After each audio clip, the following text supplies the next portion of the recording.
Expédition Taximaboule de Thomas Chesson et Yves Nilly.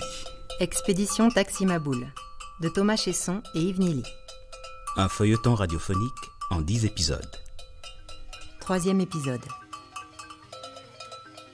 La petite troupe avait débarqué à l'aéroport de Dakar au cœur de l'été 1960, alors que les colonies françaises d'Afrique noire s'apprêtaient à célébrer leur indépendance.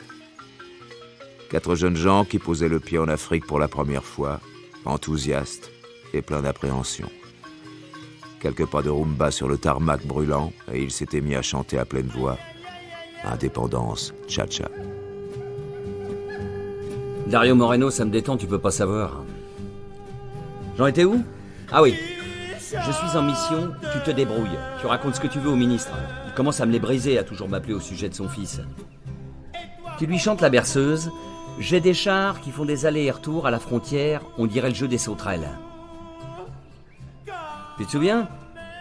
Les gardes frontières jouaient à se balancer des sauterelles d'un côté de la frontière à l'autre, tellement ils s'emmerdaient. On a pris les paris et raflé la mise. Oui, tu as raflé la mise, d'accord. Bon, pigé? Tu dis au ministre que je suis sur le terrain, seul face aux chars sénégalais, tu brodes. Parce que Dieu le Père ne s'inquiète que de son fiston. Et moi le fiston, j'aimerais le clouer en personne sur la croix, ce salopard qui m'a filé entre les pinces. Je me sens un peu seul face à la barbarie communiste qui veut détruire le monde libre et s'emparer de l'Afrique. Mais non, tu lui dis pas ça, abruti. Quoi? Préparer la visite de Malraux? Et puis quoi encore? Tu veux pas que je lui écrive son discours façon crise de palu? Putain, après le fils à papa, je vais me farcir Malraux. On me prend vraiment pour un capitaine de croisière. Oui, toute la discographie de Moreno. J'ai envie de tuer Ahmed, et la musique, ça me calme. Arrête tes géraniades, Ahmed. Séquestré, ligoté, tu te fous de moi? T'as été berné par des gamins. Que je comprenne bien. Tu pissais, ils t'ont ligoté, foutu dans le coffre, et le mieux que tu as trouvé à faire, c'est de te tirer et de les laisser se barrer avec la camionnette? T'as de la merde dans les oreilles? T'as rien écouté. T'as de la merde dans la tête alors. T'as rien compris à ta mission. Une émeute? De quelle émeute tu me parles? Écoute-moi bien, tu les retrouves, tu me les ramènes, et ensuite je vais te tuer. Je suis la seule à ne pas pleurer. Les fonces menacent de nous lyncher, et mon corps et mon âme sont étrangers aux larmes. Je suis désormais infirme au bonheur comme au malheur, vidée et solitaire au milieu des cris. Ixo était à genoux, la bouche en sang, après avoir reçu un jet de pierre. Dans la foule, chacun avait connu un aïeul ou un parent égorgé, torturé ou décapité par les soldats de la colonne Boulet-Chanoine. Le griot s'avança vers Ixo et lui lança un coup de bâton qu'il atteignit sur le côté de la tête. Ixo pleurait de colère et de douleur. Julien était pétrifié par cette soudaine montée de violence. Il restait planté près de l'estrade, les mains en l'air, comme s'il voulait les accrocher au ciel. Il cherchait en vain Patrice du regard, il ne pouvait pas bouger. Aboubacar, l'instituteur, se tenait debout face à la foule et tentait de raisonner les meneurs. Pas du tout. Il s'est lui aussi retrouvé sous les coups de la foule. C'est Suzanne qui a fait reculer ces fous furieux, toute seule. Suzanne l'Amazoune. Allons, Ixo, j'écris pas des livres à l'eau de rose. Tu peux bien continuer à taper, s'il te plaît. Aboubacar se mit à courir vers la camionnette tandis que Suzanne relevait Ixo par le col de chemise et bousculait le vieux griot. Les coups de poing et de bâton pleuvaient sur son crâne, mais le jeune Martiniquais semblait paralysé. Un nouveau coup s'abattit sur son crâne, puis un autre. Ixo vacilla, mais resta debout, les yeux levés vers ce ciel africain qui avait décidé de l'abandonner à la fureur des villageois. Il n'y avait plus qu'une foule ivre du malheur de tout un continent. Et à cet instant, rien d'autre que le lynchage des jeunes blancs n'aurait pu effacer leur douleur et les cauchemars qui les hantaient chaque nuit depuis des générations. Aboubacar démarra la camionnette, tandis que les pierres martelaient la carrosserie et faisaient exploser les vitres. Patrice, recroquevillé sur la banquette arrière où il s'était réfugié, releva la tête. L'instituteur accéléra dans un tourbillon de poussière. Il hurlait au volant, arc-bouté sur le klaxon. Il fonça à travers la foule hurlante, semant la panique parmi les villageois. Patrice ouvrit le haillon arrière et, dans une manœuvre désespérée, aida ses amis à grimper à bord. Suzanne tenait encore fermement Ixo par le col de chemise. Il avait le corps couvert de poussière, de sang et de crachats. Julien grimpa à son tour, pied en avant, les habits là serrés. Ahmed, où est passé Ahmed? Les yeux rougis de larmes, Suzanne désigna la silhouette du chauffeur, à l'écart de la foule en furie. On aurait juré qu'il souriait et leur faisait signe de la main.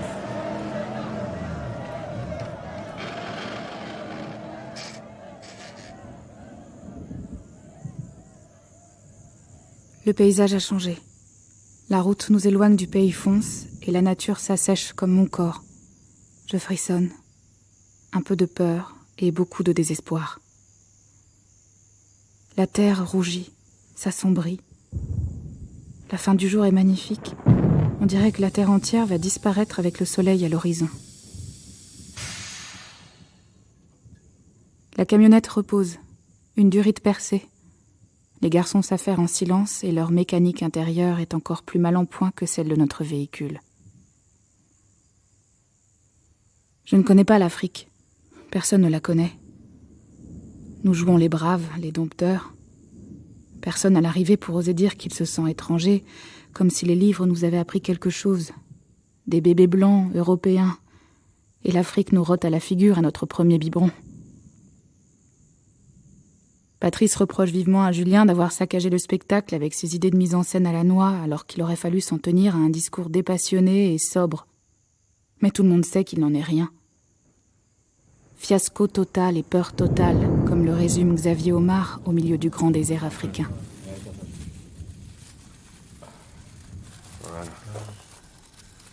Je parle de millions d'hommes à qui l'on a inculqué savamment la peur, le complexe d'infériorité, le tremblement, l'agenouillement, le désespoir, le larbinisme.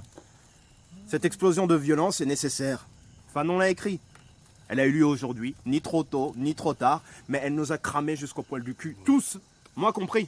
C'est nous les esclaves, nom de Dieu. Pardon Xavier Omar, mais c'est nous qui avons les fers aux pieds. Moi aussi, je l'ai lu ton Fanon. Tu me l'as fait réciter par cœur. Tu m'as emmerdé avec ton Fanon nuit et jour à Bruxelles. À Paris. Non, c'est vrai, au chiottes, dans l'avion. Fanon.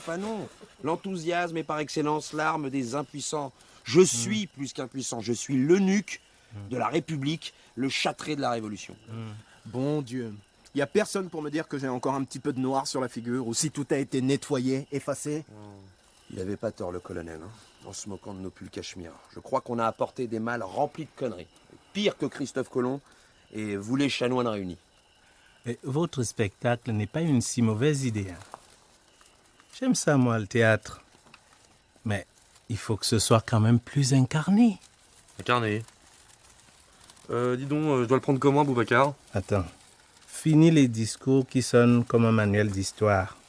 Nos ancêtres, les Gaulois. Votre Afrique n'est plus l'Afrique fantôme des années 30. Vos livres sont obsolètes. Il faut les réécrire. Bon, j'ai pas été assez humilié comme ça, hein? Tu veux que je marche sur les genoux en me fouettant le dos? Génial. Alors, c'est l'heure de la repentance banania, le feu crépite, il y a des animaux sauvages prêts à nous bouffer. Comme si les coups qu'on avait pris sur la tête ne suffisaient pas, j'ai des fourmis qui me piquent le cul. Et là, il y a Monsieur Patrice qui va nous chialer dans les chaumières parce que le destin de l'Afrique n'est pas blanc. Non, c'est pas... Bon, d'accord. Nous n'aurons aucune pitié pour les anciens gouverneurs.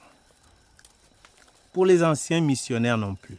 Pour nous, celui qui adore les nègres, croyez-moi, est aussi malade que celui qui les exècre. Amen. Non, il faut regarder les choses en face. Il est trop tard pour rebrousser chemin. Ahmed va rentrer à Dakar et lancer la cavalerie à vos trousses. Alors écoutez-moi. Puisque je vous dis moi aussi que j'aime les feux de la rampe. On n'en sait rien. Hein. Ahmed le collabo s'est peut-être fait lyncher. Ouais, merde. Écoutez, votre spectacle manque de mordant et d'à propos. Vous n'êtes pas au Bouffe parisien. Griots, sorciers indépendantistes et rebelles révolutionnaires. Ici, les lois du spectacle ne sont pas les mêmes. Je vais vous présenter à mes frères, mes amis acteurs, des vrais, et vous permettre d'assister au plus grand théâtre du monde, le plus sauvage et le plus fou aussi, le plus juste. Nous sommes les acteurs de l'Afrique, la vraie. Et puis remettez-moi du bois dans ce feu parce que moi aussi, je commence à me faire bouffer le fondement par les fourmis. Les yeux d'Aboubacar brillent dans la nuit comme s'ils captaient toute la lueur des flammes. Au cœur de la nuit, il s'enfonce à travers les broussailles en nous demandant de l'attendre. Personne ne dort. Nous découvrons le ciel et ses étoiles, comptons nos rêves perdus. Julien s'inquiète de mon silence et de mon humeur sombre. Il veut dormir près de moi, oubliant déjà ses bonnes résolutions. Je le repousse comme je repousse leurs vaines discussions d'enfants gâtés.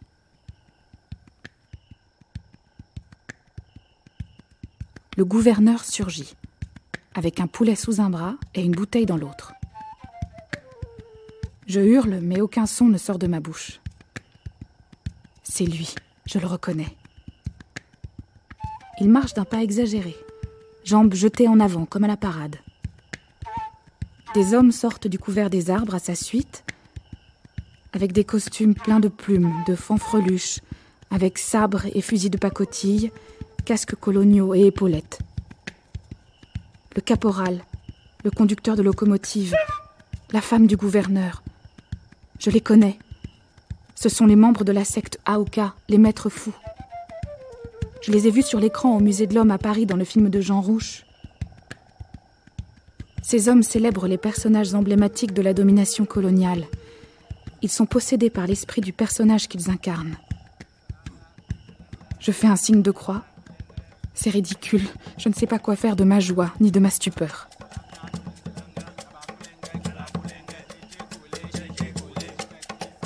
Le gouverneur me confie son poulet, solennellement. Un geste martial qui l'accompagne d'un clin d'œil malicieux. Je le reconnais, c'est Aboubacar. Il brandit sa bouteille, du gin, et m'en asperge la poitrine sous les sifflets de sa troupe. Puis il arrose les arbres alentour. Je le salue, et il désigne la camionnette. C'est parfait, elle sera le nouveau palais du gouverneur. Nouveau clin d'œil, c'est un très beau palais, et il demande au caporal de garde de l'inspecter de ce pas. Aboubacar s'agite. Sa voix s'altère, ses muscles se crispent. La transe débute par les orteils, puis remonte le long des jambes, parcourt tout le corps jusqu'à la tête. Sa tête se vrille, tourne dans tous les sens. La respiration devient haletante, la bave écume.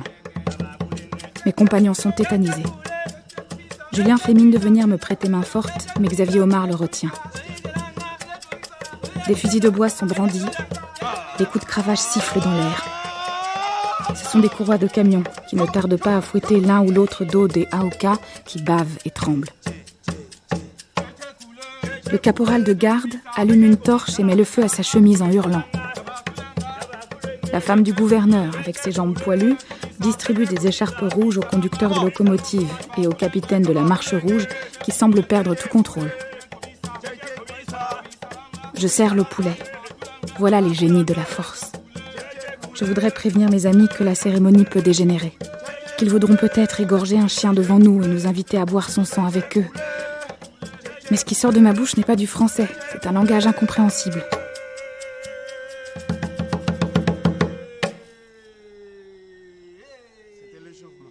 Aboubacar revient vers moi de sa démarche saccadée, fâché.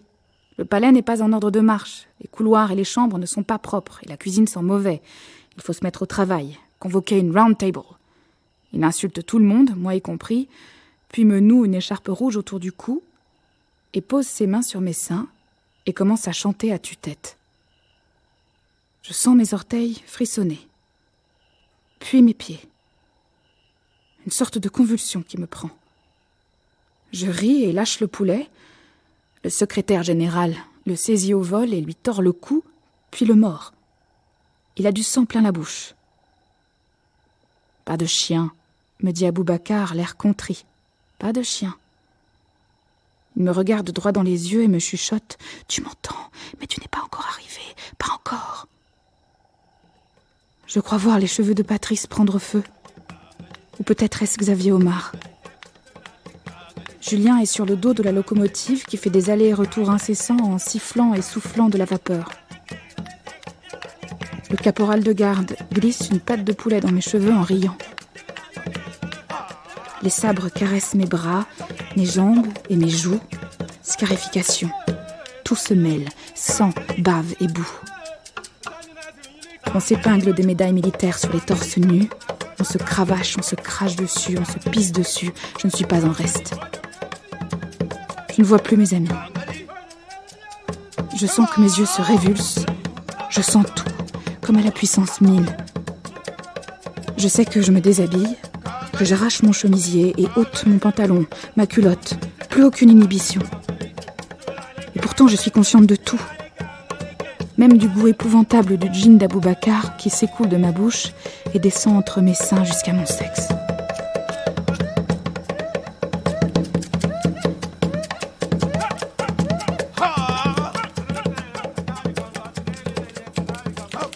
On n'a pas que ça à faire. On a loué des taxis pour la journée, pas On n'a question pas que ça de à payer le faire. tarif de On nuit. a loué des taxis pour la journée. Sinon, on va se faire engueuler par Pas nos question de épouses. payer le tarif de nuit, sinon on va se faire engueuler par nos épouses, dit Aboubacar dans un immense éclat de rire. Ils s'étaient tous embrassés avec effusion, blancs et acteurs, et avaient fini par rire ensemble pour oublier le chaos des maîtres fous qui avaient précédé. Les Aoukas avaient ensuite disparu à la nuit tombante. Des araignées apparurent par milliers, annonçant l'orage. Suzanne manquait à l'appel.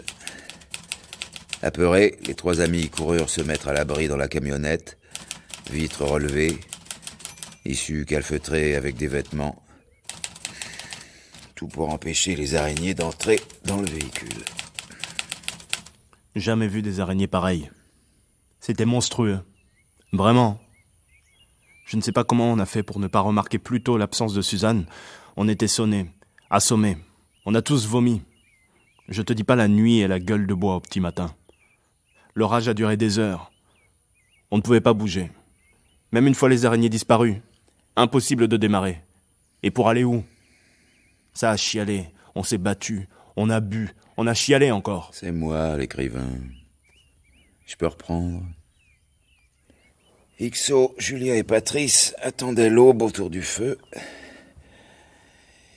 Ixo ressassait sa douleur. Il avait vu ses frères africains se livrer à un rituel primitif et violent qui sacralisait la colonisation. Sa foi devant l'Afrique nouvelle vacillait.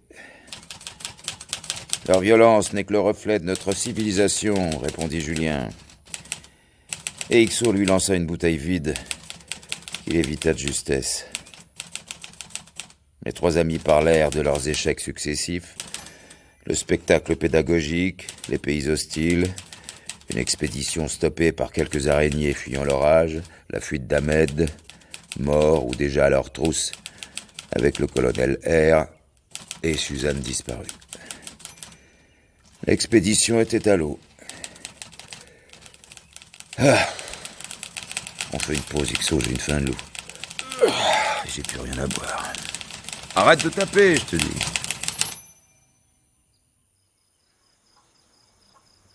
Je sillonne les villages en taxi avec les Aouka. Ils disent adieu à leur famille, sans un mot. Des baisers tendres et pas un pleur d'enfant. Nous partons pour un grand voyage. Je me sens libre pour la première fois de ma vie. Nous revenons à la clairière. Toute la troupe est derrière moi, en civil, avec armes et bagages. Je fais part de ma décision à Julien. C'est à mon tour de dire adieu. Je pars avec les Aouka.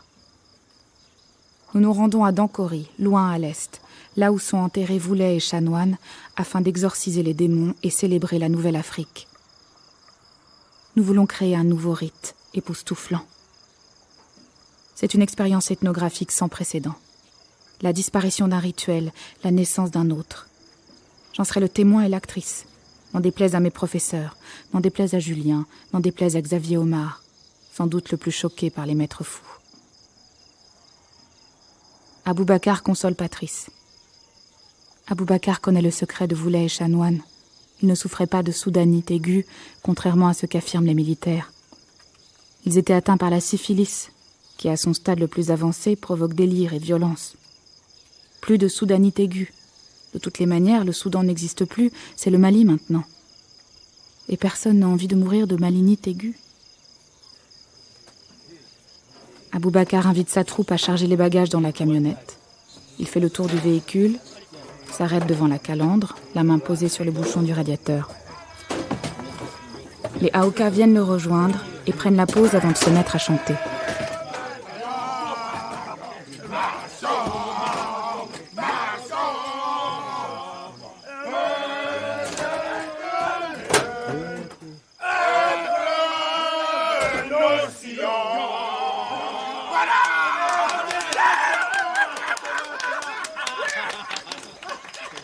Je te baptise au nom du général de la guerre des Gaules et du Dieu des chauffards éternels, Taximaboul. Que ce vin de palme t'apporte autant d'ivresse routière que de fièvre sexuelle. Oui. Merci. Chez nous, un taximaboul est une brouette à bord de laquelle on transporte tous les objets encombrants. Pain de glace, meubles ou cercueils des défunts, il n'existe aucun code de la route pour les taximabouls. C'est le premier arrivé qui gagne, qu'importe les dangers et les accidents. Suzanne, t'es blanche. Tu peux pas les comprendre. Arrête, j'ai pris ma décision. Non mais tu nous plantes là alors.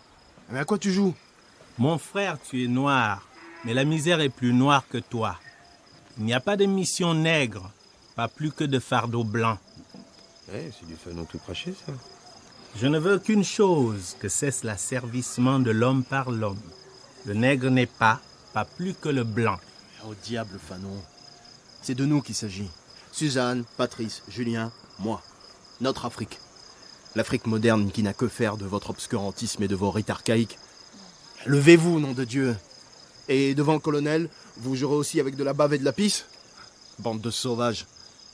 Patrice, Julien, dites quelque chose. Oui, alors moi j'ai quelque chose à dire, parce que c'est très bien tout ça. Hein, mais j'aimerais faire remarquer que cette camionnette est la propriété de l'État français. D'accord? Elle ne nous appartient pas. Ni à vous, ni à nous. Et d'ailleurs, on fait comment si vous vous barrez avec notre camionnette, hein? On fait quoi? On traverse l'Afrique à pied? Ah oui, bah non mais c'est pas drôle ça. Bah oui, on va... Bon d'accord, très bien. Très bien, le rire. Discussion sérieuse quand même. Hein. Non, mais c'est important. Tu vas marcher, Julien? C'était Expédition Taximaboul de Thomas Chesson et Yves Nili. 3e épisode. avec Jean-Paul Borde, Élodie Hubert, Alain Fromager, Jean-Christophe Folly, André Zé Jamafan, Benjamin Belcourt, Jonathan Cohen, Jean Bédiébé, Tadier Tuéné, Alain Etnard, Manon Leroy, Paulin Faudouop. Musique et chant, André Zé Jamafan, Cora et flûte, Simon Winzé, guitare et percussion, Séni Samb, bruitage, Bertrand Amiel, conseillère littéraire, Emmanuel Chevrière, équipe de réalisation, Philippe Bredin, Sébastien Labarre, Louise Loubrieux, Jean-Mathieu Zande.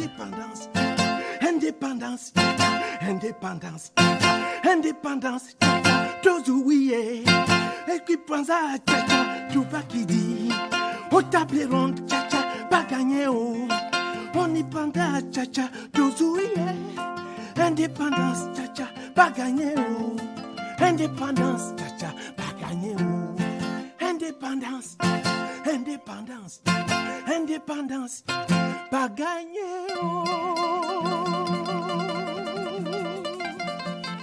Et vraiment, c'est bien comme ça.